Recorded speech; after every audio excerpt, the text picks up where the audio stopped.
गाजावाजा करत उद्घाटन झालं, आधी खड्डे पडले, मग गळती लागली आणि आता स्लॅब सकट दरड कोसळली आहे आणि रस्ता पूर्ण बंद झालाय। हे सगळं फक्त 2 महिन्यात घडलंय। पहाटे बोगदा क्रमांक 2 जवळ मोठी दरड कोसळल्यानं पुण्याहून मुंबईकडे जाणारी वाहतूक पूर्णपणे ठप्प झाली। हजारो प्रवाशांना याचा फटका बसला। पहिल्याच पावसात, मोठ्या पावसात या लेकच्या बोगद्याच्या तोंडाशी आणि डोंगरांच्या कडांवर मोठ्या प्रमाणात दगडी कोसळल्या। टनलमधून पाणी झिरपण्याच्या आणि चिखल साठण्याच्या घटना सुद्धा समोर आल्या। मिसिंग लिंकवर नेमकं काय घडलंय, त्यांचा इतिहास एकूण काय आहे आणि 3 नेमक्या चुका काय घडल्यात, सविस्तर जाणून घेऊयात। नमस्कार, मी अक्षरा चोरमारे आणि आपण पाहताय लोकमत।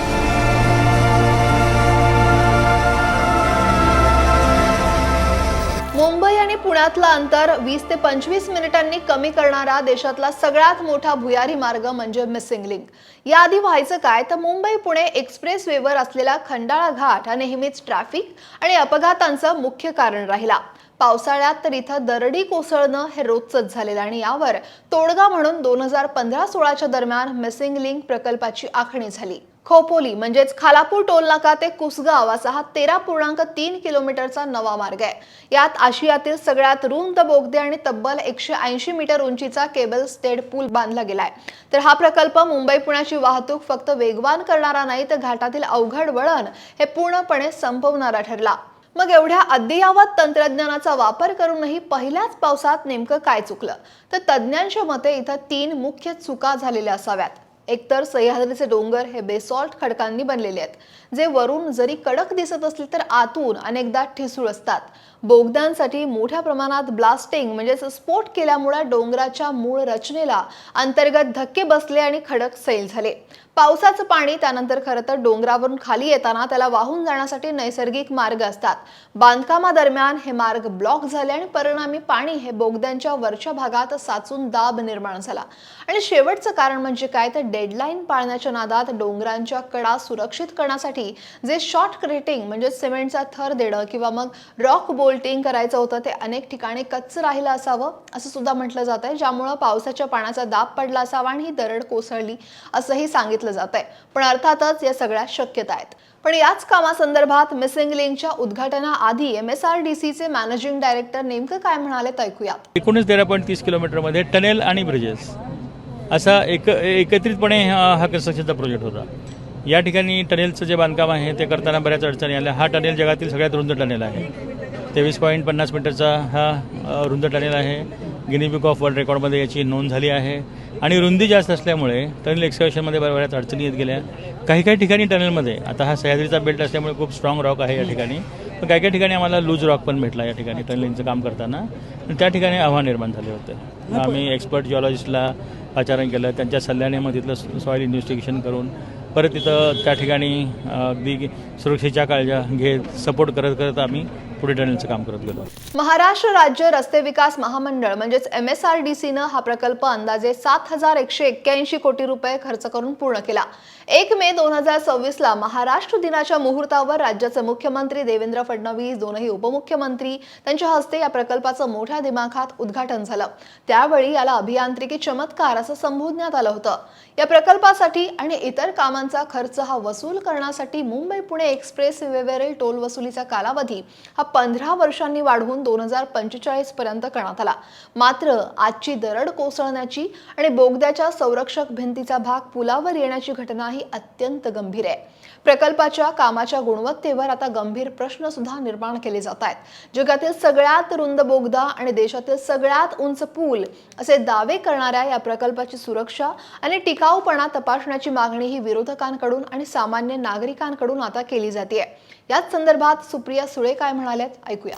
एवढे मोठे इन्फ्रास्ट्रक्चर प्रोजेक्ट्स हे सरकार करतंय, सातत्याने इन्फ्राचं आमचं सरकार हे सांगणार हे सरकार, त्याच्यात जर सुरक्षितता किंवा पर्यावरणाचा विचार नसेल तर उपयोग काय आहे। एक पाऊस पडलाय आणि पूर्णपणे महाराष्ट्र पॅरलाइज झालेला आहे अशी परिस्थिती सगळ्या चॅनल्सच्या माहितीवरून आपल्याला दिसते।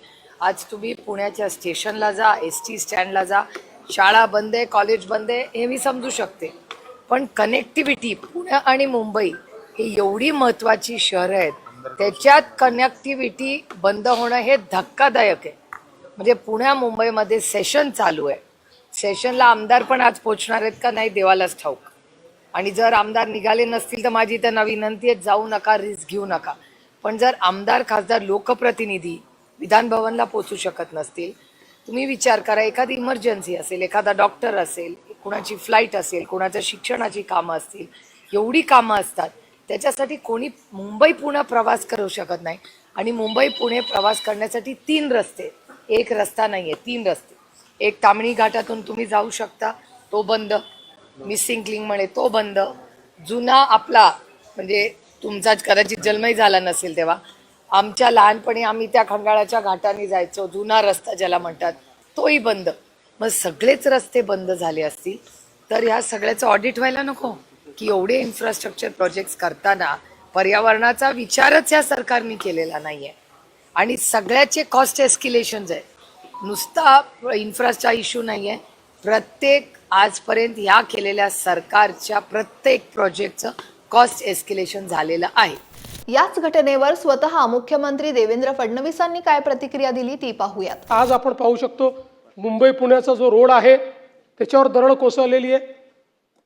त्यामुळे हे जे काही इव्हेंट्स आहेत, हे इव्हेंट्स आज निसर्गाचं जे काही चक्र बदललेलं आहे त्याच्यातले इव्हेंट्स आहेत. असं नाही आहे की या संदर्भात कुठली तयारी नाही करण्यात आली. तयारी केली त्याच्यापेक्षा विपरीत इव्हेंट्स होत आहेत. पण निश्चितपणे संपूर्ण महानगरपालिका असेल, डिझास्टर मॅनेजमेंटची संपूर्ण यंत्रणा असेल, अशा सगळ्या यंत्रणा पूर्णपणे त्या ठिकाणी रस्त्यावर आहेत. त्याचा सामना करतात. आज आपण बघितलं असेल, जसं कनेक्टिंग रिंगपाशी दरड कोसळली, इमिजिएटली ट्रॅफिक बंद करण्यात आला, डायव्हर्ट करण्यात आला. पुण्यातनं आणि मुंबईतनं दोन्ही साईडने लोकांना सांगण्यात आलं की हा रस्ता बंद आहे, त्यामुळे तुम्ही याच्यावर जाऊ नका. आज आपल्याला अडकलेले लोक खूप आहेत बाबा, अशी परिस्थिती त्या ठिकाणी दिसत नाही, कारण अलर्ट मोडवर आपण आहोत. अर्थात काही लोक निश्चित अडकलेले आहेत, जे मध्ये होते त्यांनाही परत फिरून कसं जाता येईल याची व्यवस्था केली आहे. या दरडी काही कोसळल्यामुळे रस्त्यामध्ये पाणी इतकं साठलेलं आहे की त्या ठिकाणी मदत करून त्या छोट्या गाड्या बाहेर काढाव्या लागत आहेत. तेही काढण्याचं काम हे चाललेलं आहे. त्यामुळे अतिशय कठीण भूभाग, डोंगरातून जाणारा रस्ता, मुसळधार पाऊस आणि भूस्खलनाचा धोका असलेल्या सह्याद्रीच्या पर्वत रांगांमधून हा मार्ग जातो. पण निसर्गाशी स्पर्धा करताना आपल्याला अधिक सावध राहावं लागणार आहे. मिसिंग लिंक प्रकल्पाला पहिल्याच पावसात तडाखा बसलाय आणि अशा परिस्थितीत अत्याधुनिक तंत्रज्ञान वापरल्याचा दावा किती खरा होता याची चौकशी होणं आता आवश्यक आहे. या एकूणच घटनाक्रमाविषयी, या घटनेविषयी तुमचं मत काय, कमेंट नक्की करा आणि लोकमत सबस्क्राईब करायला विसरू नका.